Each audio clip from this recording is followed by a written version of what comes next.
Happy Friday, everybody. Welcome to another installment of the Center Hub's NBA Draft Talk Happy Hour. We're here with, I'm back, Conrad Pasquale. I'm joined by some of the other luminaries of the Center Hub. Some you haven't seen lately, some you saw just as recently as last week. I'm here with Julian Mendelsohn and Cam Hickey. And actually, this is a true happy hour, right? I think everybody, for the most part, should be done, with assuming you have a 9 to 5, right? It's just us, TCH guys, just trying to kick back. And as always, we always have draft thoughts on our heads, on our minds. So, guys, take it away. How are you guys doing today? Well, I'm fantastic, man. I'm nursing a nice little Celsius here. Sponsored content. Just trying to, power through the rest of what's left of my semester and get back into my groove.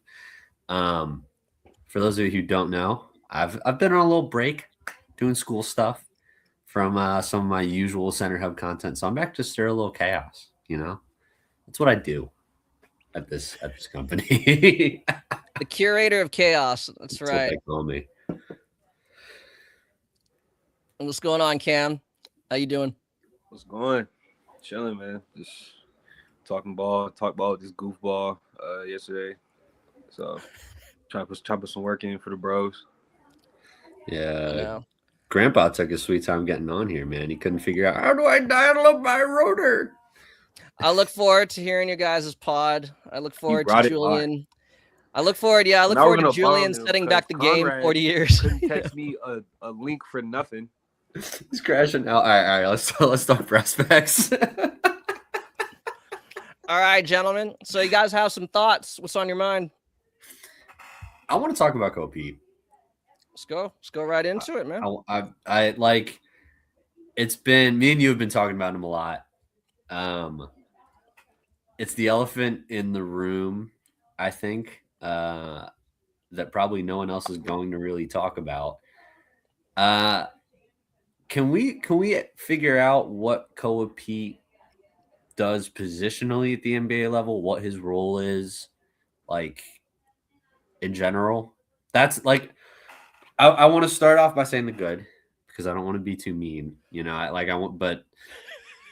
like he's been fantastic. Okay, I don't want to downplay that. He's played really, really well for Arizona.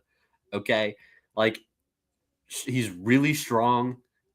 He finishes around the rim well. He rebounds well. He defends the paint well. I just really don't know what his NBA role is, and it's killing me with trying to figure out where I want to put him on my draft board because I see some people having him in like top 5-ish talks, and I also have seen a couple people having him a bit lower, but like I don't know exactly where to put him. And like I get this like Malik Renault vibe that I can't shake right now, and I need some assistance on this, guys. I need some assistance on this. Cam? I think to answer your question, probably like a really, really strong transition weapon with the playmaking IQ, finishing. He definitely has some creativity in his ball handle, and definitely has strength creation. I think that's kind of where you go with that as far as what is he going to do, at an NBA level. Also defend. I don't know why you're playing with Koa like that. Like, he's not just defending and rebounding as well. On the perimeter? Yes. Is it great? Is it great? No. What? But it's definitely solid enough to guard a good bit of wings. You should be asking him to be guarding the point guard half the game. Yeah, but he lives on most switches though, so I don't know what kind of nitpick you're trying to get at. Cam is angry at him. I mean, like, look, like my thing is offensively, like, let's be real. Like, if he's playing the 3, the handle's not there. Neither is the jump shot. The handle is Cam. Watch your mouth about the handle. The jumper probably not there. The handle is not there. Watch your mouth about the handle, bro. I don't think his handle is anything that special. I'm about to go on a crusade on how to really evaluate tall ball handlers because for some reason the standards are getting fucked up. He's not supposed to be agile and that good with the ball at 6'8", by the way. So He's not that good with the ball at 6'8". yeah, you're fried. We're not even. How is he not that good with the ball, Julian? I still don't understand who is he being compared to? Like, I'm at a loss. I mean, if we want to talk about wings that can hoop, the best wings in the class, all are way better with the ball than he is. Who? Boozer and DeBonsa? I guess Ahmed's better with wing. Ahmed's better with the ball than he is. So you're saying Koa Pete's a wing? Definitely a Ford. So, but I think that's the thing, kind of going back to it. I think that's part of what motivates this discussion, at least from Julian's point, right? Is that there seems to be a lack of positional clarity, if I'm going to phrase it delicately, right? I don't know. No, I was bro. talking He to some of our... just has it out. He has it out for that archetype, bro. He's not fooling me. But I mean, like, he brings up a good point, right? I mean, like, the outside shot right now is largely non-existent, right? So, I mean, if we're saying you could sell me on him being kind of like more of like a 4, right? Who kind of like dominates within the paint, like, inside the nail. I could buy that. But in terms of like, if we're talking about him being a lottery pick, which is where he's largely being discussed, right? The lack of range is a little bit, I wouldn't say like concerning, but I mean, it kind of changes how you look at him. Because then again, right, if we're trying to project or imagine like what his role could be at the next level, that kind of limits him, right? I mean, there's less positional flexibility with him.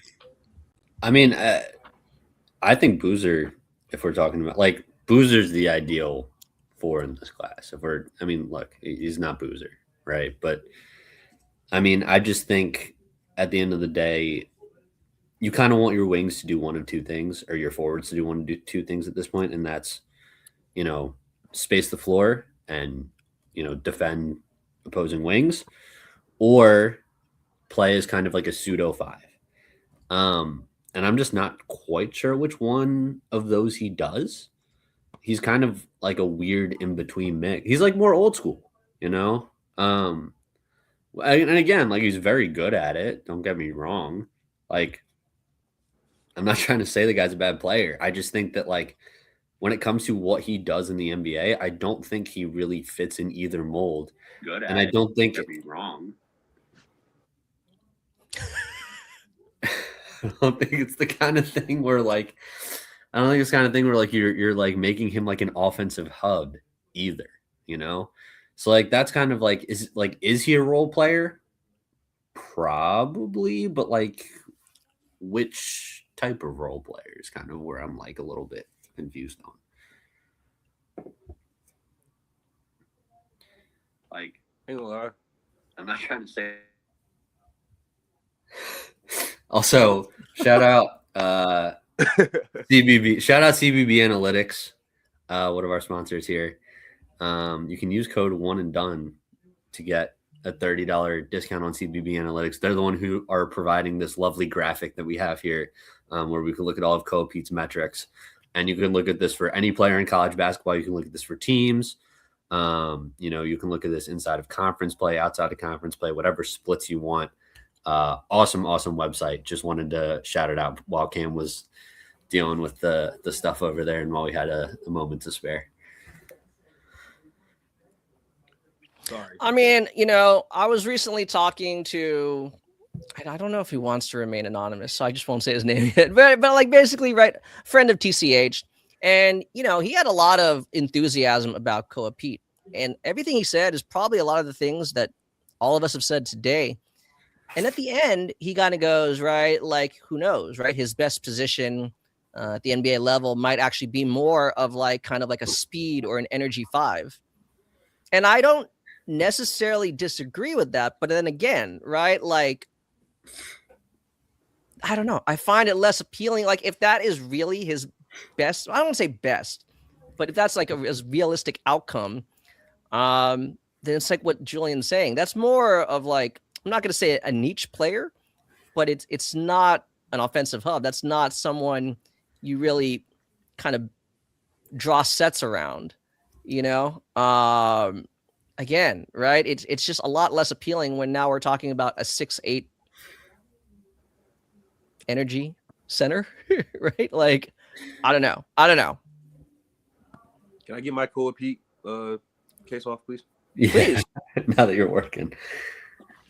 Nah, and sorry, I was trying to play this live on my laptop, but yeah, man, I'm not too happy at how you guys are speaking about my boy right now. No, I'm playing. No, I get it. If you're outside Lotto, I get it. If you're outside the top 20, I think I can argue you down on that. I think he'll still be a useful NBA player. I'm definitely learning to fade that archetype just a tad bit, just because like being a tweener is still like a negative if you have touch questions. His touch is getting better though, so I'm not gonna kill him too bad, but it's not great. Can't say it's great yet. Form's fine, but like you can see how he misses. You can tell by how clunky some of the free throws get.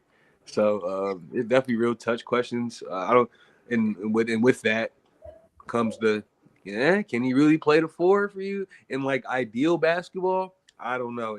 Does he have to? He probably has to be with a stretch 5, and then that instantly kind of limits your lineup versatility. But I think you can draw out a lot in these kind of forwards because they're so good at the rim, and he's so smart as a passer that I think you can kind of short roll to death with this guy, and he's not like it's not like he's a career 55 from the free throw, never shot a 3 guy, right? He's like 70% from free throw. He attempts some pull up threes off the dribble. So I said pull up dribble, but y'all get it. There will be a shot down the line, and I think you can kind of bet on the ancillary skills, just keeping him in the league for a while. But yeah, I definitely understand any kind of fade out of the top 10. I probably won't even top 10 them either, honestly. Yeah, I will say, like, I'm not gonna sit here and act like he's not in my top 20. I'm not gonna sit here and act like he's not in my first round. Like, he is towards the back of my top 20. I'll admit that. But like I still, again, if I'm in a playoff team, I'd take a shot. But the consensus right now is that he's a top 10 surefire lottery pick. That's what I'm kind of pushing back on a little bit. I think saying he's a surefire lottery pick isn't the craziest thing.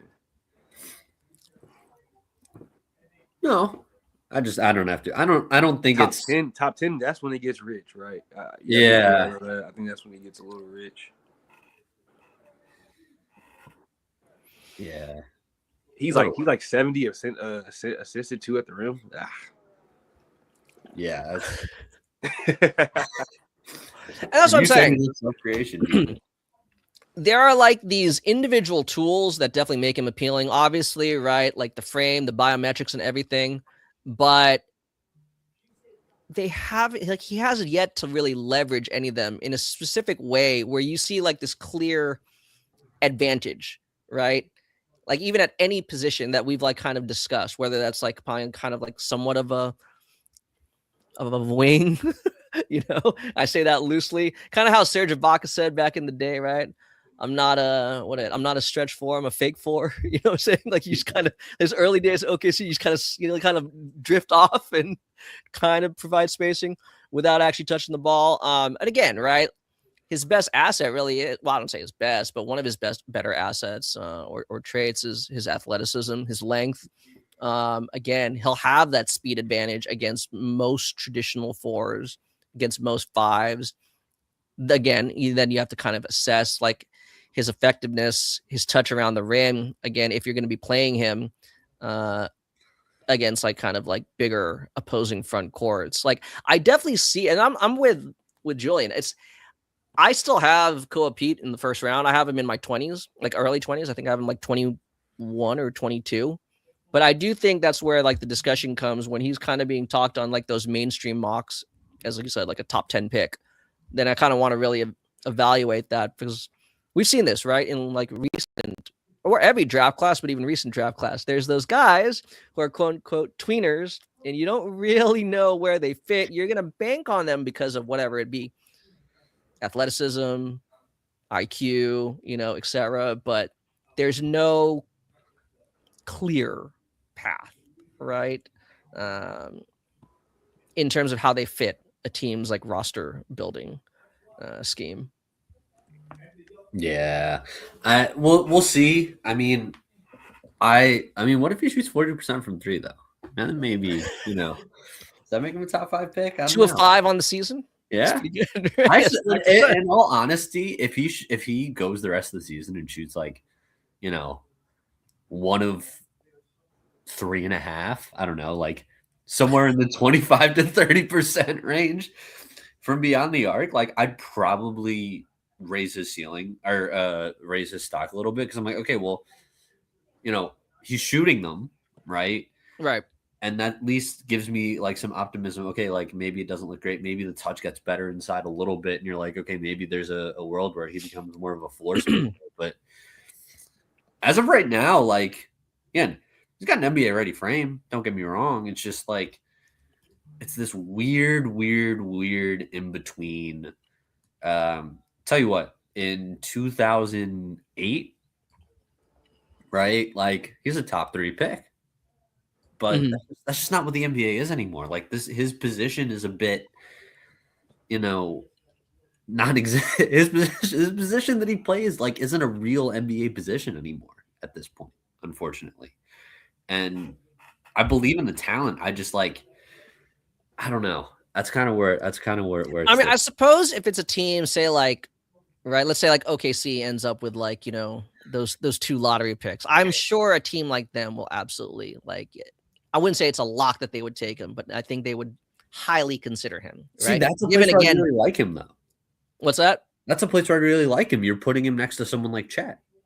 Yeah, see, and that's what I'm saying. Like it becomes more of like a team specific construct here, right?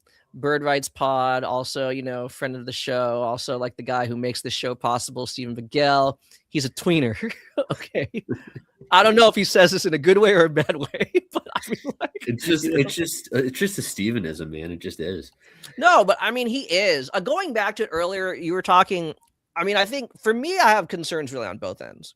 But I think for me, the offensive, the questions on offense,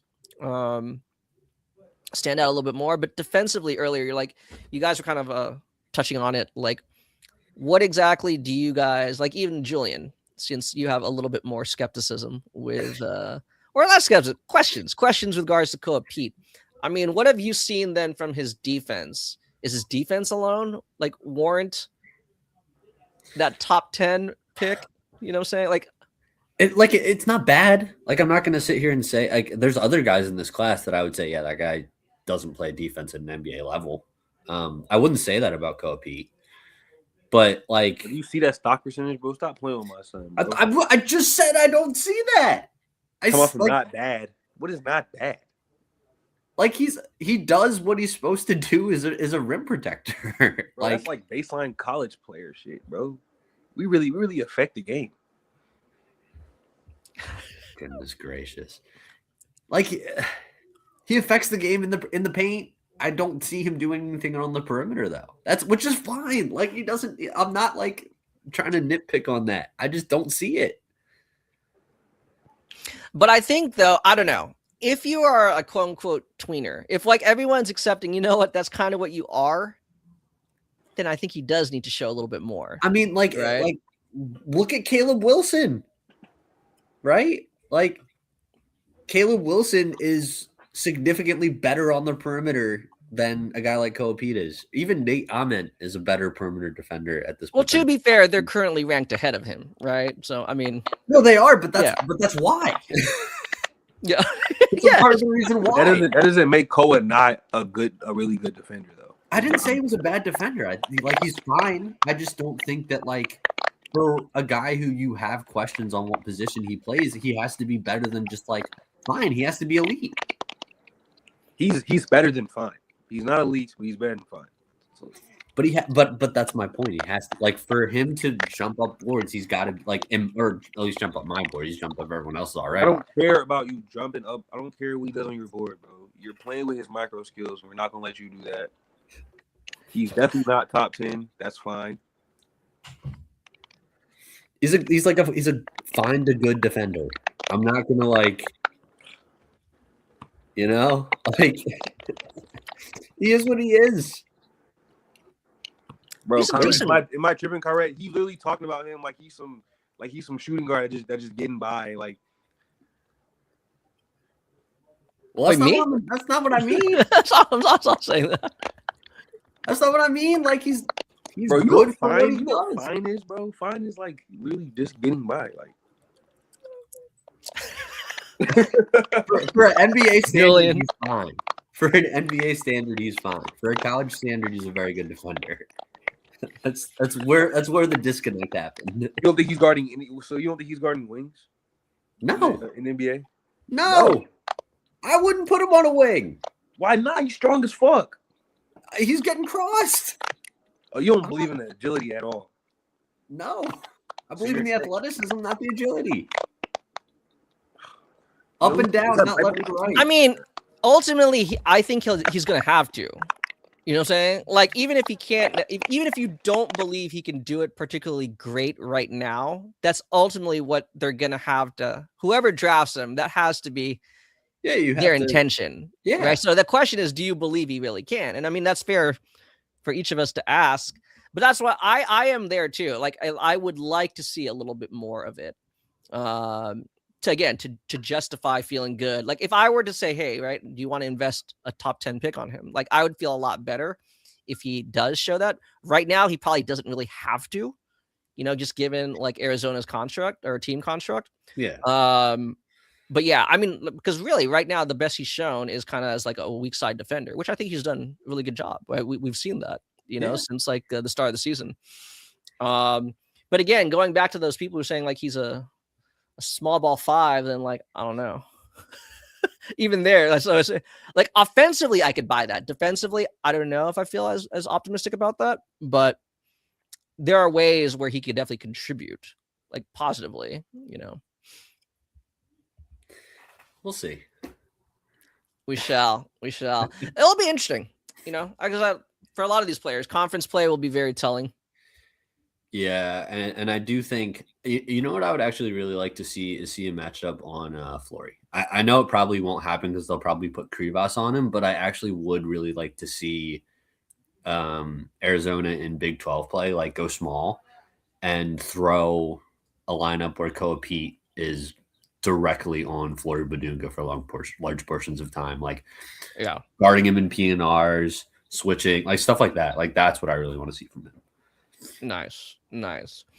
All right. What else has been on your mind? Because I know you guys have both been doing a lot of film breakdown lately.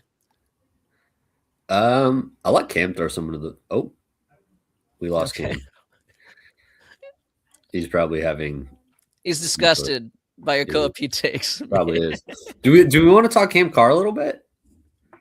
Let's do it, man. Because I know a couple of our guys are super, super high on him. Mm-hmm. And so I like him. I do like Cam Carr. But I kind of wanted to get your take on him a little bit more, just in depth. All right. We're talking about Cam Carr. Who? Cam Carr. Yeah. No, I'm playing. Cam. I'm Hickey. playing. Cam, it's only right that you start off the Cam Carr discussion, right? Cam, talk about Cam. Okay, Cam Carr, the long arm soldier. Yeah. You probably can't. You got to learn from Cedric Coward, right? You can't fade him too bad. That kind of touch, defense, and just stupid long arms and really good athleticism. That just plays in the league. He's definitely top 30 lock. Kind of. You kind of worry about how high it can get. It kind of doesn't really give you much playmaking or rebounding for real. Yeah. But you kind of love the offense with hey, he's two-way, but like he doesn't have like much. He doesn't have neither ancillary for real. But he's two-way. He's a two-way long arm. He could shoot teams out the game. Yeah. He's gonna capture the masses with all the dunks and the fadeaway mids. So I do like him. I know he gets kind of knocked for his self creation right now at the room. Hold on, I'm trying to pull it up now. That was the one thing that I was going to throw in there, Cam, is that, and I think we talked about this last night a little bit too, because we talked about Malik Thomas a little bit last night. But I think with someone his age, it matters a little bit more when you struggle a bit with rim pressure, because, I mean, to his credit, he's put on 20 pounds, which definitely, helps with the ability to finish at the rim. But I don't think he's quite at the level yet where he's comfortable attacking the rim consistently. I think he's a little bit too willing at times. I mean, it helps when you're as prolific from beyond the arc as he's been so far, but I would like him to see him get downhill a little bit more, especially with the ability that he has to draw fouls. The ability that he has to create contact because he's so long and hard to guard. I'd like to see a little bit more of like 3-level scoring from him. But like overall, man, was not a name that I was expecting to have to talk about at this point in the season as someone who's like a potential lottery pick going into it. Conrad? No, I agree. I mean, I have him. I think I have him like early 30s on my board. To be fair, he's in a tier that spans like early 20s to like late 30s, right? So I mean, if you want to move him up in that tier, go for it. Yeah, I mean, I largely agree with a lot or like everything that Julian said. That's the thing, right? Our assessments, I find that like a lot of our assessments are fairly similar. It's just like how you kind of you value, right? Like again, those attributes, that archetype. I mean, for a guy who is right now such a prolific scorer, I'm with Cam. I would like to see him kind of like leverage that, in terms of being able to create for others. To be fair, he is their best scoring option, so I could understand like if he feels the need to just go and attack. I like that. His free throw rate's kind of petered off a little bit these last couple games, but he's still holding high, right? He's like still around like in the mid 30s, like mid 30% free throw rate. I like that. So again, as Julian was saying, you like to see a little bit more 3-level scoring. It gives me reason to believe, right, that ability to kind of play through contact, despite his frame. I do wonder though, like again, it's part of his bounciness is related to his kind of like his frame. I wonder like how much weight he could really, weight/muscle he can continue to put on where it doesn't take away some of like that bounce, some of that athleticism. Because right now, I mean, like, he's not going to keep shooting this hot, right? I mean, right now, a lot of the appeal is baked in to like these really good shooting splits. And that's why I'm saying I think that's where what Julian's bringing up in terms of 3-level. Like, do you have the necessary counters when you're not shooting like 55% from 3 on however many like attempts he's taken, right? Dude, his splits are kind of crazy, dude. Like 40, they are. 80. 40, 60, 80 is such a strange, like, it's such a strange, like normally, you've got like, you're looking for the 50, 40, 80 club. This guy's going 60, 40, 80. That's preposterous. I'll say about Cam. Yeah, he's getting kind of hot, and he's actually playing pretty ethical ball. More rim attempts than middies, while still killing the midi. I mean, 28 attempts on 59%. 75% of them self created. Like, that's hot.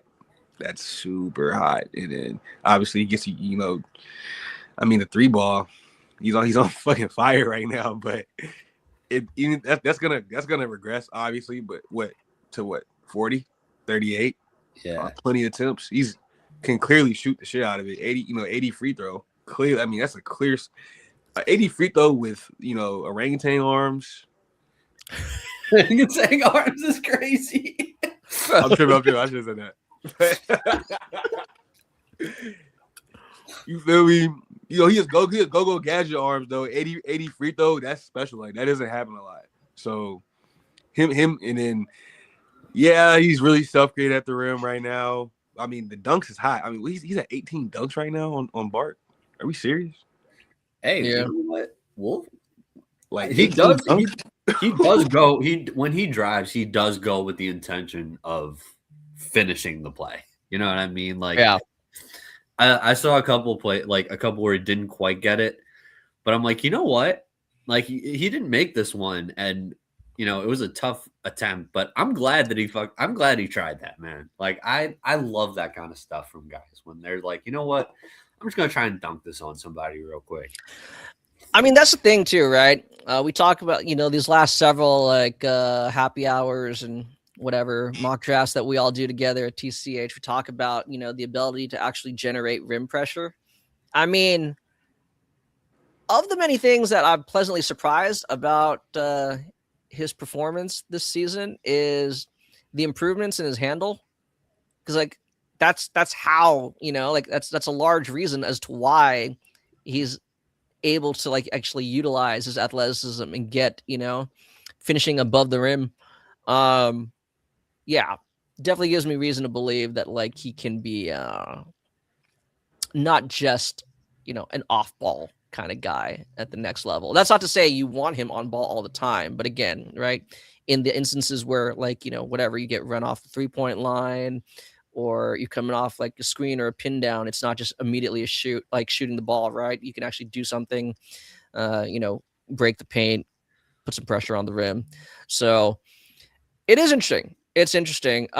Defensively, he's been a beast. He's the long arm of the law, man. Like, he's a disruptor. He's so long.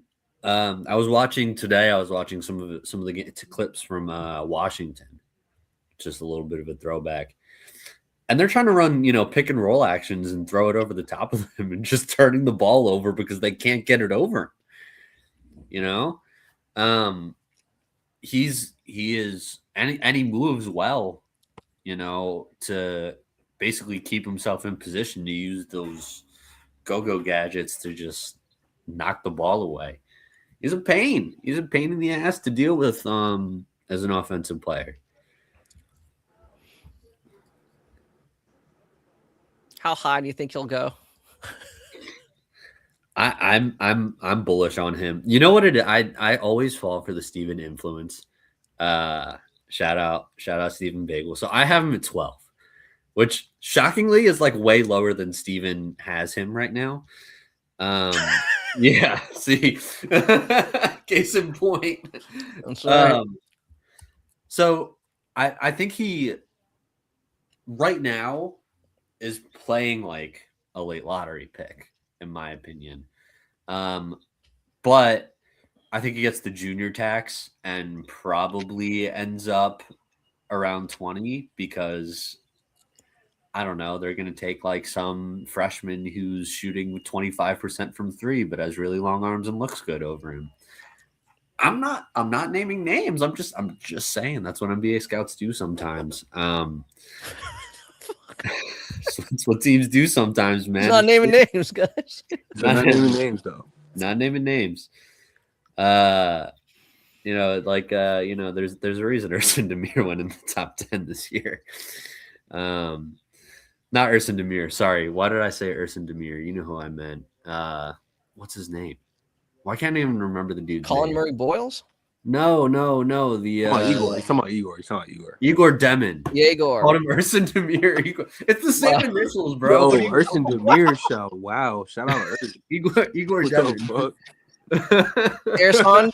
Ersan, friend of TCH. Yeah. Right, does great work. Actually, just recently did a pod with Corbin Ford on indie basketball, right? Did a little draft pod and everything. Did a lottery mock draft. Maybe that's why his name was resonating, right? My apologies, Urson. I did not mean to call you a interesting top 10 pick by the Brooklyn Nets. To be fair, he would warrant a top 10 pick. You know? I don't know. Well, I mean, the Yegor thing is the Yegor thing.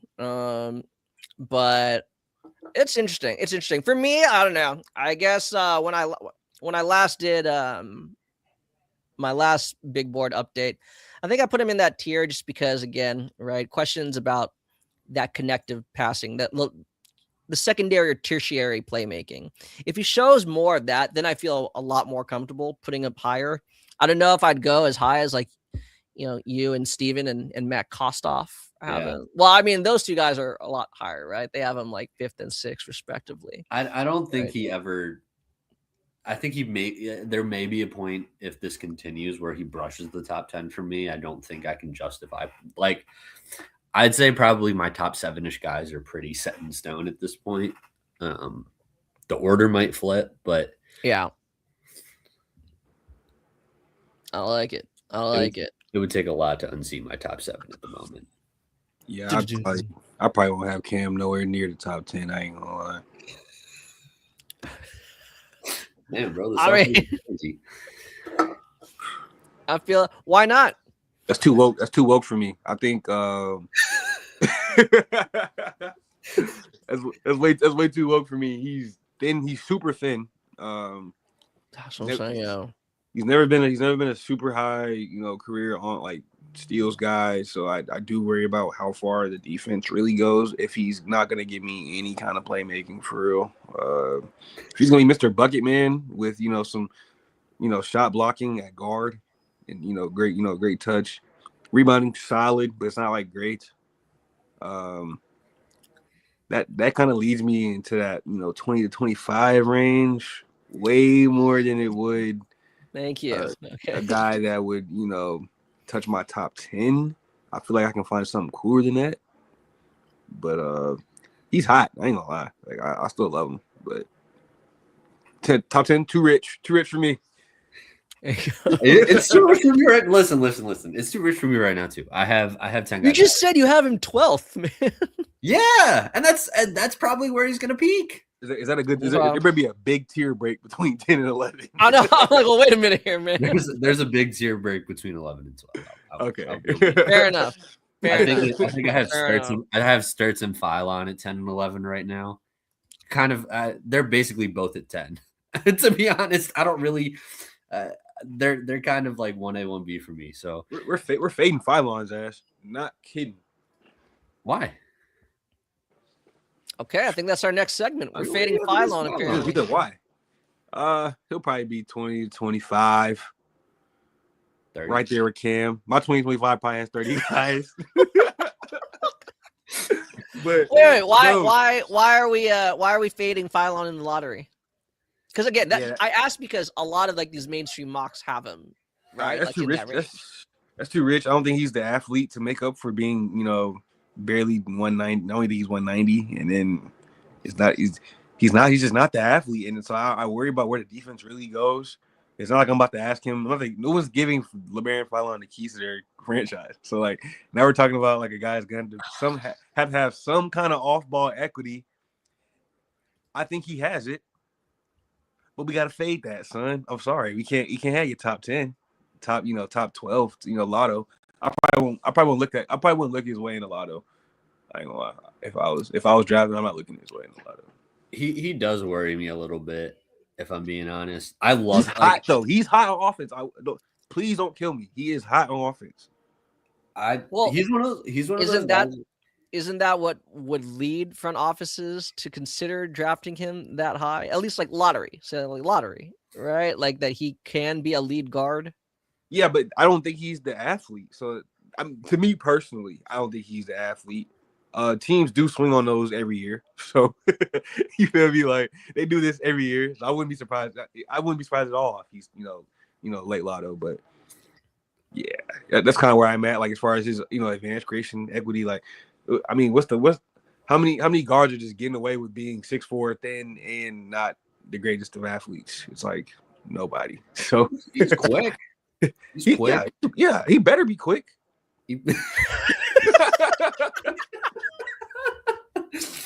I love Phylon. I have him there for now, but I'm willing to change my tune on him as the season progresses. I just love the energy he plays with on both ends of the floor. He cheats, bro. He cheats because he's too fun to watch on film. He does cheat. He is way too fun to watch on film. I think that's the problem. Like, I do look at some of the issues that he has with shot creation at times when he can't really get around guys physically. But I do think, like, I don't know, man. I think the defense is good enough for it to be like, you're not gonna, like, I don't know, put him on a wing or anything like that. If he gets switched, it's pretty much game over. But like guarding the other team's guard, sure, you know what I mean? Like I don't know. I think he's capable of doing that. You're not asking him to do quite as much as you are of some guys in other positions. And I think what he is capable of doing at the guard spot, I think, is a lot of fun. And his turnovers aren't terrible. Nice. Like, I love a selling point for the lottery. like, I mean, 14.6 and 16.1 turnover percentage aren't like things to ride home about, but with the usage, it's like it's not like Jeremiah Fears territory we're talking about here or anything like that. So, he's not taking care of the ball as well as someone like Kingston Flemings is, but he's like not, going Isaiah Collier and just throwing it to whoever's open on the other team. So I don't know. I'm the 10 spot for me is tough. But I think Phylon just gives me that, like, I think at the very worst case scenario, he's like a backup off the bench, high energy guard. But I think in reality, I think his median high end is a lot higher than that personally. You laugh when I said median. Yes, I did. Yes, I did. I mean, like I said, I feel he's lottery if you believe he's a lead guard. That's what it comes down to. If you don't, then yeah, we're not having this discussion, right? And I think that's where it comes down to. There's no way I would be putting him in my lottery or close to my top 10 if I thought that he was like a true shooting guard or a combo guard. He's a lead guard. He has to be. Yes, sir. But yeah, I mean, on that note, which other? So he's in the 20s then for you, Cam. Who's your point guard one? I know we kind of talked about this a little bit last week, but DNP, baby. Oh God. No, I'm playing. I mean, he's not really like a true one. He's kind of just like the consummate guard. So DNP. Yeah, he's. I love that you're calling him DNP now because I started that. No, that's just funny. That's just super funny. I'm not gonna lie. And that builds character. Like, you know what I'm saying? when we double back on you in conference play, and drop 10 BPM on his head, Conrad, 22 and 5. If we drop that on his head, if he becomes DP active, then I'll happily. I'll happily. It's just an injury designation, bro. I'm not gonna lie. PG1 is Kingston Flemings to lose until I get any further competition. Michael's trying his hardest. He's fighting his heart out. Actually, wait a minute. I think Julian has some thoughts about Mikel Brown. Fighting his heart out. No, he's playing his heart out. He's not gonna ever gonna be that defender that Kingston is. And then like I don't know, the rim might be fake. It might be a real leap. I don't know. It might be a real leap. What is he doing to put himself even in the conversation? If we're being real, he's not. But what would be like? Yeah, Kingston Fleming's a PG1. Go argue with your mom about it. I agree. Kingston Fleming is for me the clear and obvious PG1. Like, there's just like it's weird watching a freshman play as cool and calm and make like consistently good reads as often as Kingston Flemings does, while still being able to shot create for himself and like take over games from time to time. It's weird. He shouldn't be able to do that as a lead guard on a team like Houston, who has the likes of like Emmanuel Sharp and Milos Uzan. Like, he shouldn't be able to do that. You know? It's crazy. Like, I mean, in one of the games, I think it was the UConn game, he had like a couple of tough turnovers later in the game, and then decides he's just going to go on like an 8-0 run by himself, where either they don't stop him from getting to the rim, or he just drills a 3 over somebody. Yeah. I know. I think we were talking about this off air, and I kind of like alluded to this a little bit last week in last week's episode. But, you know, make no mistake. Again, we just said, right, for a guy like Kingston Flemings or whatever point guard that you have in your lottery, you're drafting him because you believe they're going to be a lead guard. I think we all agree we believe Kingston Flemings will fit that bill. But for me, I feel like what is quickly becoming a separator from him and the other guys is his ability to play off ball. Again, don't get it twisted. We want him on ball, but in NBA offenses today, right, you don't want just one guy pounding the rock, right, like all 24 seconds of the possession. As you said, some of those like recent games with Flemings, I like what he's been able to do, kind of like get out in transition or aggressively move off the ball, get himself to open space, attacking the gaps before getting the ball, catch and shoot, or again, attacking off the catch.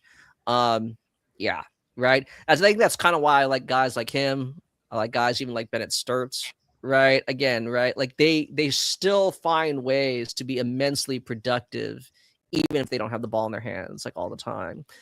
So I'm with you on that. I don't know if I feel the same way about Mikael Brown, you know what I'm saying? But again, Julian, what have you seen? Because I know you've been doing a lot of film work with Mikael Brown lately. Oh, boy. I mean, all of us, but I know you recently have been watching the film, hitting up the synergy. I mean, I there was a quote preseason of what if he shoots 40% from 3? Does that make him a top 5 pick? I'm just gonna throw it out there for all you people who are wondering. No, he is not shooting 40% from 3. He's not shooting 30% from 3 right now. And a lot of it is just settling. And that's kind of my problem with him on ball right now. His first step, his athleticism, his ability to finish around the rim are so good. You know, he's so good at the rim, and he can get there so easily. And I think a lot of times off the catch, he takes way too many bad contested falling away looks. I would love for him to look more engaged off the ball routinely. Like, I don't love the relocation at all. I think the defensive effort needs to be a lot better because, like I just said, like frame-wise, physically, I think Mikael Brown should be a top 5 pick. He's 6'5", and if you look at his frame, you look at his length. What? No, Cam and I had this conversation before. Is he not 6'5"? I mean, I don't know. I think we said we'll split the difference and call him 6'4". Fine. Oh yeah, we might have to call him 6'4". I ain't gonna lie. But for right now, he's for my sake of argument, he's allegedly 6'5". I mean, here, CBB Analytics does list him at 6'5". I'm just saying, listen, until I see at the NBA Combine. Okay, Michael. Until I see him go to the NBA Combine and he's not listed at 6'5", I'm gonna call him 6'5". All right. But like, y'all want to answer Wilco's question at this? what did Wilco say? He said excluding Boozer, DP, and AJ. If you had to take someone else one, who would it be? I know my answer. I think I'm assuming it's not Mikael Brown. I know your answer. I think you guys both know my answer, which might actually be my answer on the low. I mean, I'm gonna go with the best defender in the draft, Caleb Wilson. Yeah, it's probably him. I'm not gonna lie. Yeah, same. The Jalen Johnson. I mean, I would just go next guy on my board, and that's Caleb Wilson. Yeah, so. I will say though, if Jaden Quaintance, listen, if he didn't tear his ACL last season, and was playing throughout the duration of this season, he would have been my answer. But like, you know, we don't know what he's going to look like. Hey, he was dribbling a ball yesterday. He was running some wind sprints. I'm just saying. I'm not reporting. Yeah, he's been dunking. He's been dunking for a couple of months too. For now. Yeah. He'll be back. But like, point being, like, I think, in my opinion, like, when healthy, if healthy, I think he at least has an argument. Yeah. I think he should still come out. I think so too. Because he's just, you know, he's hot, but yeah. he's still 18 because he came in. Yeah, still a baby boy. He's still, you know, no one's knocked his stock for real. So he's still gonna go top 10. I would still come out. Yeah, he's flames. Like, he would definitely be my other option too. Yeah. And guess what I workshopped? I workshopped a little bit in my head. Two guys. Heinz Steinbach and Kareem Lopez. I got it. So you know that I wait. That's like my top guys. Yes. You know I wait till later in the season to go over the international guys, but I love Heinz Steinbach. Yeah, I knew you would love Steinbach. He kind of does everything. You know my one criticism of his is right now though. He gets post position, he pins his man, and they don't give him the ball. He's playing with jokesters. That's my it's not a criticism of him specifically. It is a criticism, bro. He has two arms going like this. His guy is fully behind him. Throw him the ball, please. And he still drops 18, mind you. Still drops 18. I know. He's dropping doubles left and right without. I'm not gonna lie. The conference play might get spooky for the Big Ten. He might pull some CMB-esque. I'm on a weak team, but I'm still gonna lay belt on a great conference. Yeah. I mean, who's big man wise? Who's getting in his way? Nate Biddle? Like, you're putting TKR on him? No, everybody's getting out of his way. I'm not gonna lie. He 6'11". Probably the best rebounder in the he's the best rebounder. He's the best rebounder. He's a phenomenal rebounder. Yeah.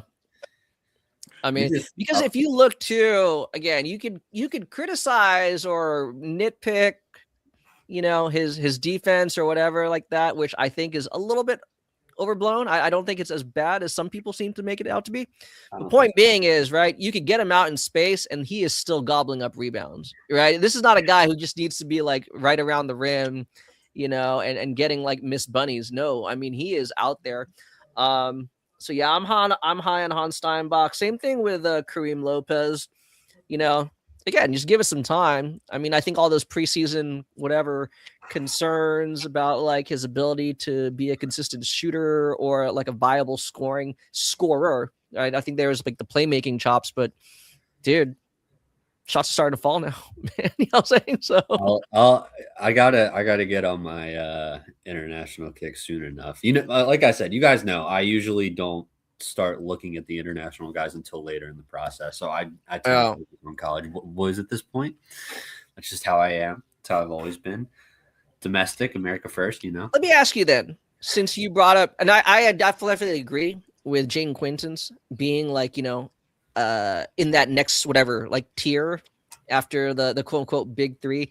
If he was healthy, let's just say he was healthy, finished last season 100% healthy, he just transferred and everything, he's been playing. Is this a big three or is it a big four? Like, is he in? No. Do you believe? No. I think it's Jaden. I don't think he's quite of the level of those three guys. I think there's still even if he's playing great, I think there's still the questions of like the offense is too far behind. A little bit. I do love the ability to play make and like the handle for his size. I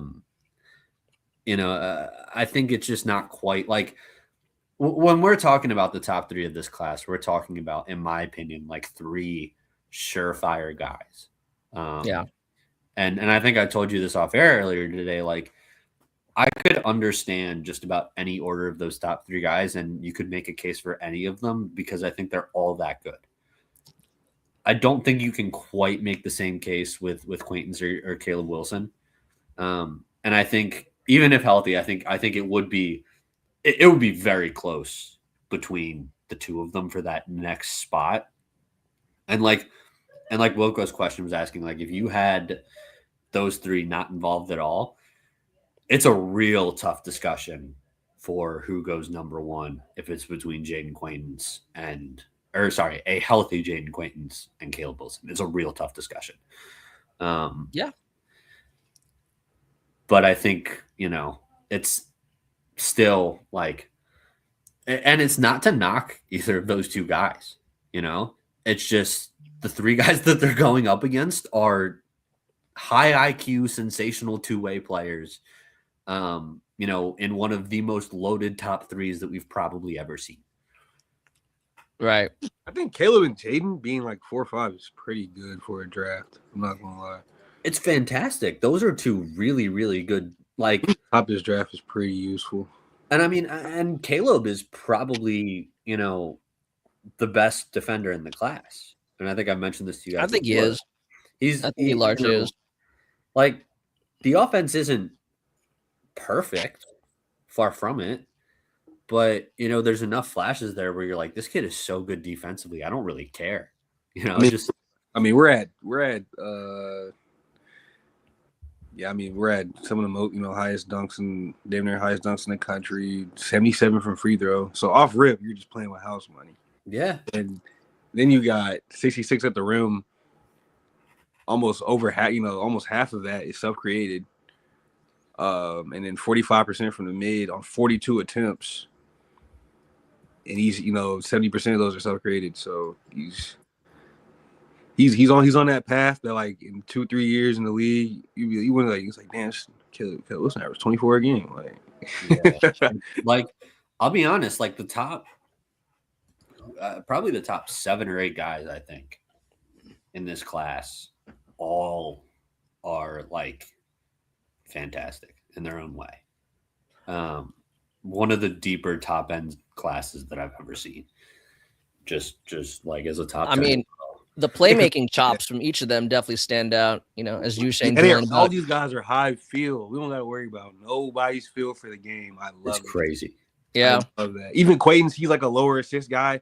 You can't question his feel for the game with how he plays defense. So and his handle. So I'm just extremely excited about these guys. Even like Steinbach and Lopez and like Ngangba. I'm supposed to respect my boy Ngangba. I love Patrick Ngangba as well. I think he's going to be he's in my lottery, I think, right now as well. You feel me? I think he's a pretty good top 10 candidate. I'm starting to this week start falling in love with the cycle a little bit, and he still got guys that could potentially go on all-star runs, like a Mint. Because man, Conrad, dude. What's up? I still buy him, but man, a couple of these last couple of games have been rough. Yeah, they've been bad. Caden Boozer can still go on a run. Oh. I mean, he can. I still have him like in my late first round. My last, you see the flashes. I just don't know if he's gonna get enough run. Bro, we're gonna outplay Caleb Foster real soon. That's not too hard. That's what I'm saying. We're gonna get on that floor real soon. It's not a high bar, man. Like he bought himself some time with those hero shots, He in did. those He last really couple did. games, right? Like, but all right. Yeah, can I throw? Yeah, Can I throw a question out to you guys real fast? Wait, sorry. What were you gonna say?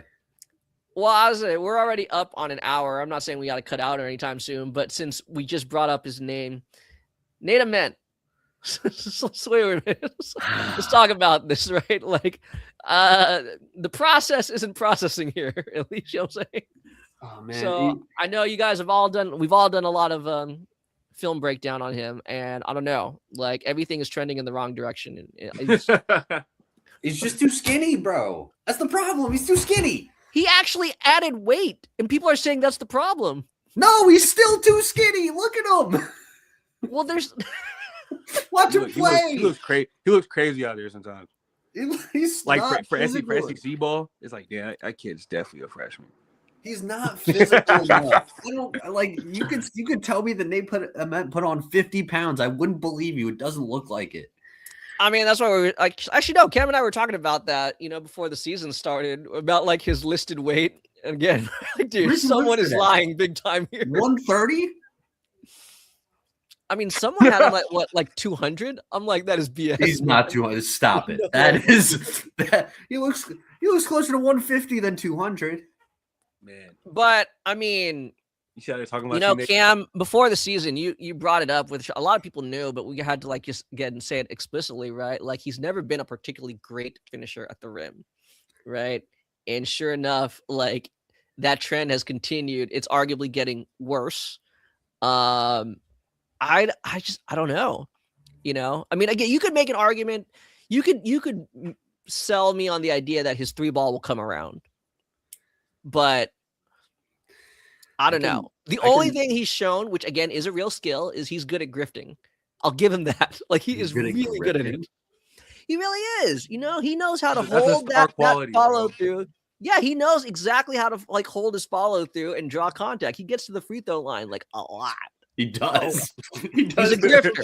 I was curious as to what. No, I was just like wasn't sure what you meant. I was like, but he was career. But he was career before pre-NCAA. He was career like 40 free throw rate.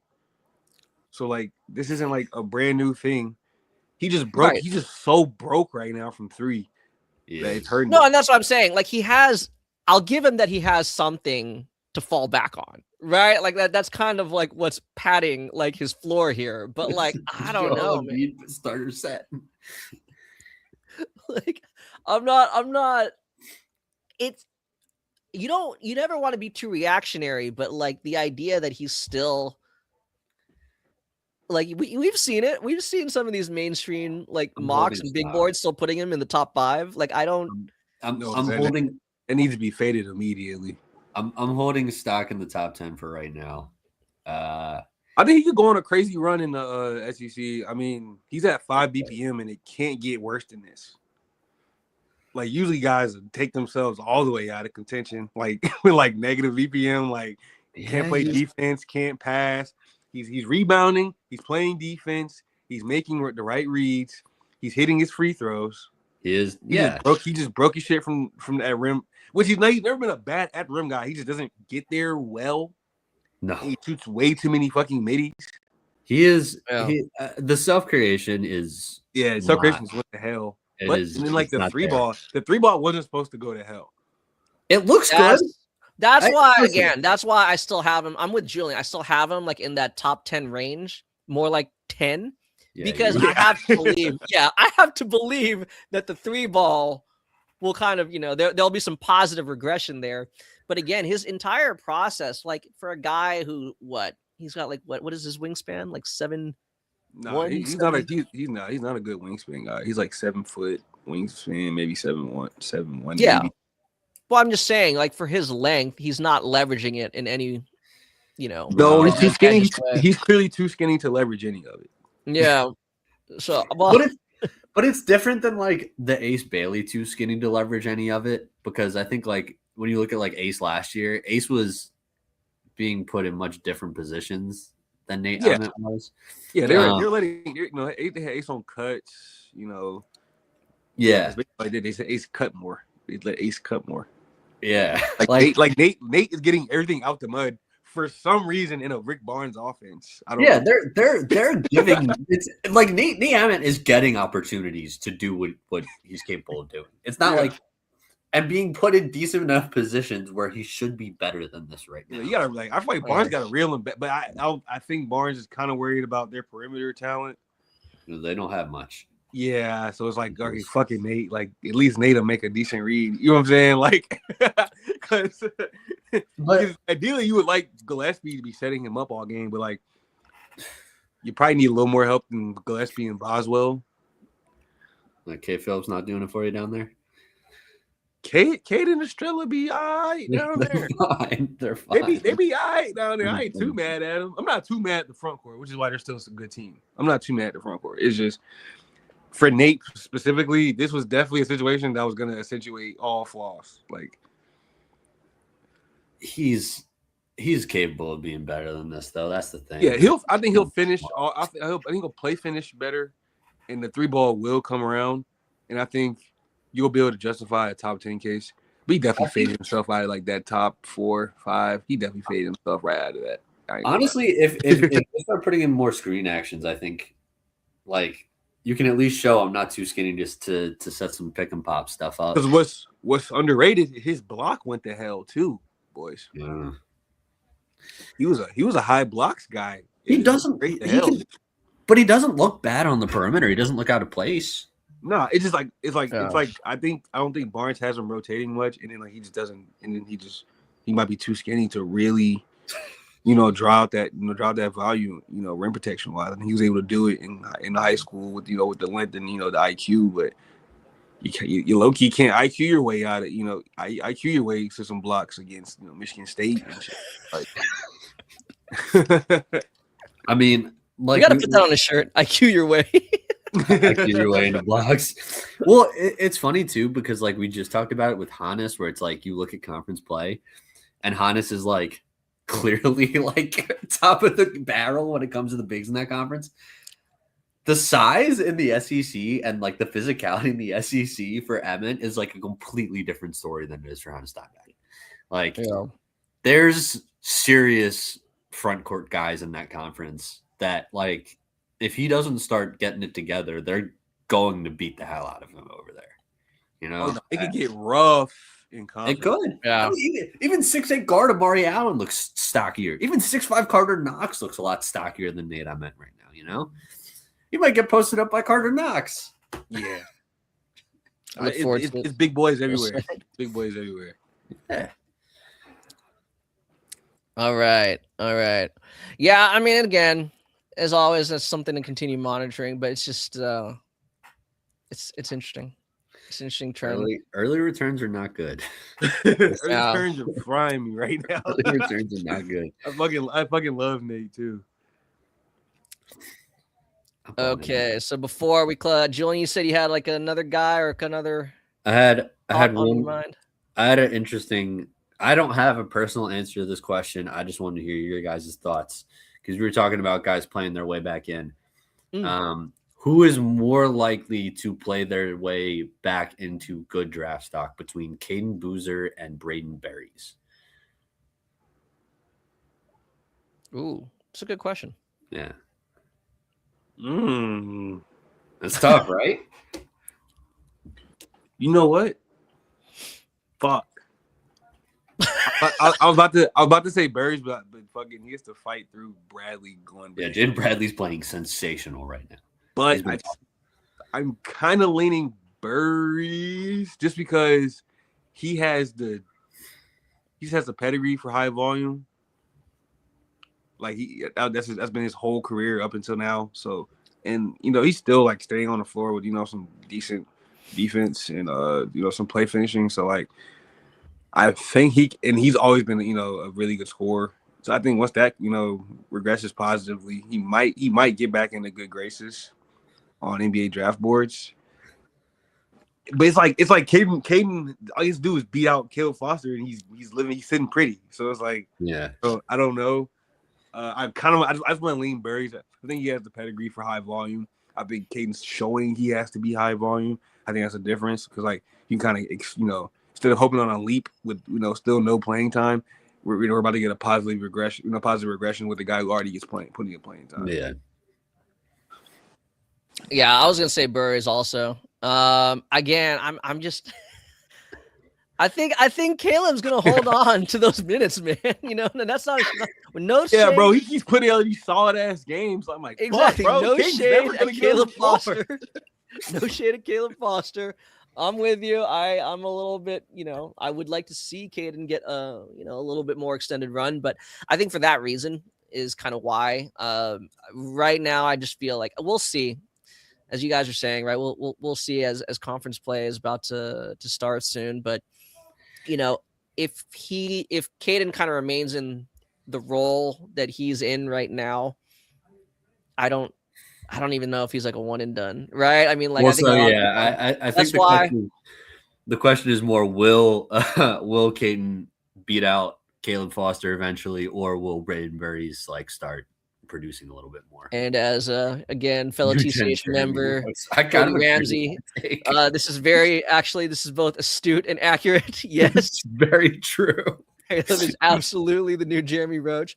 But Burries, going back to kind of jumping off what Cam was saying, yeah, he definitely has some of that shot creation juice, but he definitely has a lot of experience being able to be a volume scorer, even if he's playing off ball. So I think there are there are more opportunities for him to kind of just go off. Plus, right? It does help that he starts. Yeah. Well, yeah. But again, right? He's playing off of other guys who again aren't particularly they're good shooters or scorers. They're not particularly dynamic. No. So he has that ability to kind of catch fire. I could see him doing that 2 out of every 4 games from here on out. Some of that he'll have that stretch where it'll be okay, right? This is why, yeah. Yeah, right. But what about you? Who do you think? I don't think Caden Boozer is a realistic guy at this point. I think he's coming back to school. Unfortunately, sucks when your brother's going to the league and you're not getting drafted. Well, I mean, Steven Begel and I, we were just talking about this last night, right? I mean, we know 2027 draft class is, relatively weaker. It is. So, I mean, for his own personal, benefit, staying a year may not be the worst thing, right? You get drafted higher and everything. And no, it's not. But I don't think even when he's been on the court, he's particularly looked like an NBA prospect so far. Burries, I think, has his flaws. I have not been particularly impressed by what I've seen from him on the defensive end as of yet. But I'm encouraged by I'm encouraged by what I saw more recently than what I saw in game 1 on the offensive end. He was struggling to get by guys offensively in game 1. He looks more comfortable doing that now. So I think there's at least progression there. So I'm willing to bet that, I don't think he's quite there yet, Birdies, but I think that it's more likely that he gets there than Boozer. Nice. Well, then before we close out, let me flip that question. Who's playing their way down draft boards? Maybe not completely out, but we already talked about Nate Ament and everything, but still, we're still saying, okay, right now we can still hold top 10 stock on him. But I mean, is there anyone that's kind of stood out lately from your film breakdown? Oh man, I am going to give a name that people had in their first round. Some people even had 2 names that people had in their first rounds. Some people even had them lottery. How about Miles Bird and Tahad Pettiford? Oh, yeah, it's been rough for Pettiford.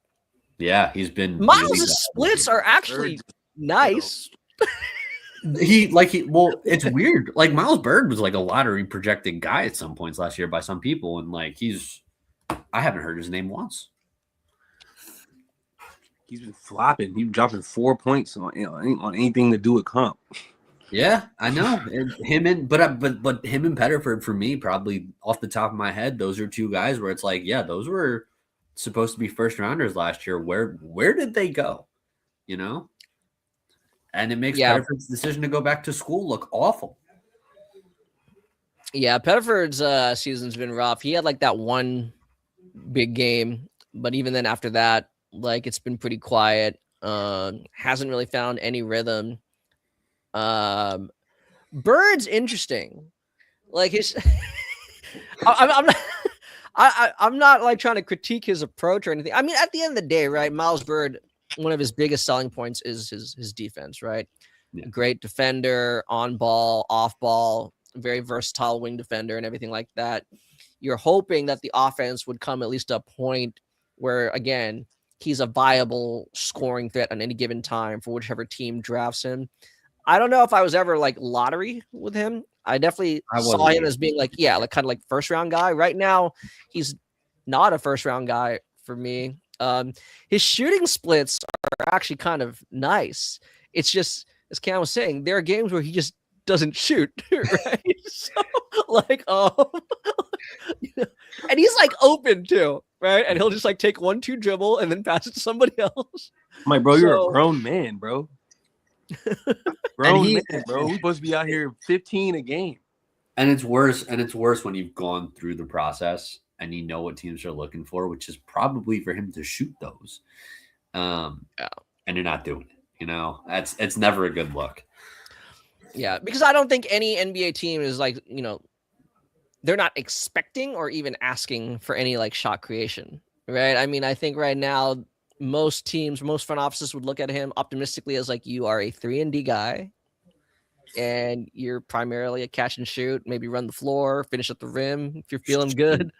Shoot. Emphasis on the shoot, not just catch, Miles. Come on. Man. So I don't know, because again, like it's interesting. Every time I check back on Bird, like he's like, okay, like, you know, the numbers aren't bad in the sense of like, oh, it's efficient, but like, whoa, your production like on a per possession or per minute basis is like not there. So yeah, that'll be interesting. But Cam, you got anyone? Kind of someone who's like a little fallen, you know, like they're putting up film, but it's not going right for them. Shout out Henry. He had a do not draft list. I think Isaiah Harwell was on it, and Nick Kamenia. Two guys I saw in people's lotteries, top 30s. Like, bro, grow the fuck up, man. Dude, Kamenia. Oh my God, bro. I never saw it with either of those two guys, to be fair. I just didn't think Harwell would get the usage, but yeah. And I think if they got the usage, they would have been able to, you know, fool guys like Abdallas has. But all right, let's close with that one. All right, let's close with Nicholas Abdallas. I haven't watched enough to be. He's a guy who I'm still trying to get my grace on. So I'm not going to comment on Dallas yet. He's one of the guys in my top 20 who I'm like still trying to put a pure, you know. Yeah. What I guess then give Julian a little preview of why the drawbacks of Dallas.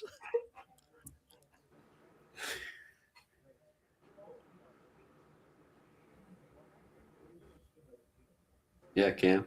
Tell me why Dallas is not good, apparently. Nah, he's been good. He's been good. But I don't know. I try not to fall for like the pre-conference play hype. That's fair. For guys that didn't give it to me pre-NCAA. So, but I mean, he might Eeyore Dimon his way. Like he might just positional size. The second time we mentioned him. It's funny you said that too, right? Because every time you see him talked about, like again, from the big draft websites and everything, or even like on ESPN, jumbo playmaker is how like they describe him, which is exactly the way that they describe Yegor. Yeah. Right? It's like I mean, cool too. I will say he's gonna put up numbers. That team stinks. He has definitely been putting up numbers. He had a big game the other night. They won 4 games, something like that. Yeah, they're like 4-8. They're terrible. They're an ACC team and they're 4-8. Y'all saying Finn keeps saying he's typing on he's asked questions on the X chat. I think. I have not seen any. But he just asked for Ngongwa thoughts. We already gave Ngongwa thoughts though. Yeah, I mean he's a lotto talent for sure. So yeah, Finn. We said he's 5, so you can calm down. No, I'm playing. I love Ngongwa, man. I like. There we go. Too. All right, here. Dallas is a jumper, heavy non-athlete who is shooting above his pay grade. Once he plays real team, this gimmick is over. That just sounds like that. Really, tell us how you really feel, Finn. Okay. That sounds like Igor, bro. That sounds like Igor. Yeah, I mean that's the thing. It sounds like Igor. They got drafted 8th. So who's doing it right? Everybody was. I'll be honest. Like everybody was talking about Yegor until he played. Who was it? Providence. And then things died down from there. Just saying. Yeah. So, there you go. Look, absolutely agrees with you. It's exactly Yegor. There you go. Bin draft, ladies and gentlemen. Well, this will be good. This will be good because again, right? We're coming up on Christmas. Some conferences, some of like the mid majors have already started their conference play, but the high majors are about to start. We had the ACC SEC challenge the last week. Fairly illuminating. ACC did better this year. They did. They did, especially the bottom of the SEC. What's up? Probably ACC this year. Yeah. They didn't get rolled over. Last year they won what, like one game? Yeah. And it was like somebody beating like South Carolina or LSU. To be fair, the SEC, right? There's no way they were going to sustain the same level, of like high level play that they showed last year. But like some of these teams are kind of leaking oil. The ACC was leaking oil. Which in the SEC or the ACC?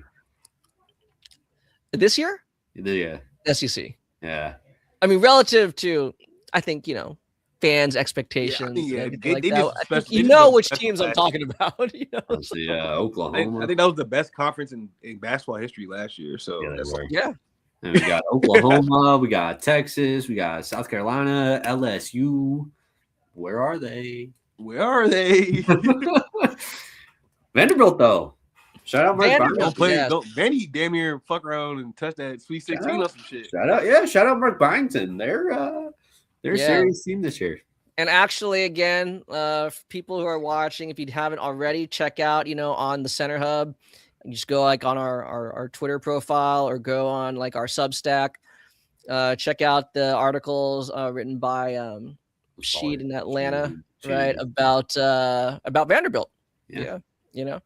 Really cool. Kind of how it talks about how Mark Byington kind of went about a different approach to roster building, and obviously we're seeing like the successful early returns, from kind of thinking outside the box. So that's some good stuff. But all right, gentlemen. Well, before we sign off, is there any final thoughts you want to leave before we reconvene sometime, maybe next week or whenever we're all free? My first round will be coming out on my Twitter sometime this weekend. I'm finishing it up. I know I've been behind. You can yell at me for it. You can roast me for it. I will take any and all questions, comments, and concerns. But I'll probably be right in the end. We got a TCH draft pod coming, me and Julian. I will be doing a bunch of guests, hopefully down the line, doing a bunch of content for you guys down the line. Appreciate you guys for the stream. Almost 200 people are watching. That's kind of cool. Try to give us more questions on X and YouTube, and we're gonna answer them. Hopefully, we might do these a little later. I'm noticing. I look, noticed there's more people watching a little later in the stream, but we'll figure it out. We really appreciate y'all for these. We just really on here just kicking shit. So we appreciate y'all. Yeah. I will say, shout out all the fans who are watching, trying to learn about the draft from us. I do really appreciate y'all. We really appreciate y'all, and it's I love talking ball with these guys. What can I say? That's right. That's right. If you haven't already, again, I know there are a lot of great draft content creators on online, social media, and all that stuff. But hey, I'm not saying we're necessarily better than those guys, but these two guys, they are amongst the best. So be sure to follow them if you haven't already. And yeah, we'll talk to y'all real soon.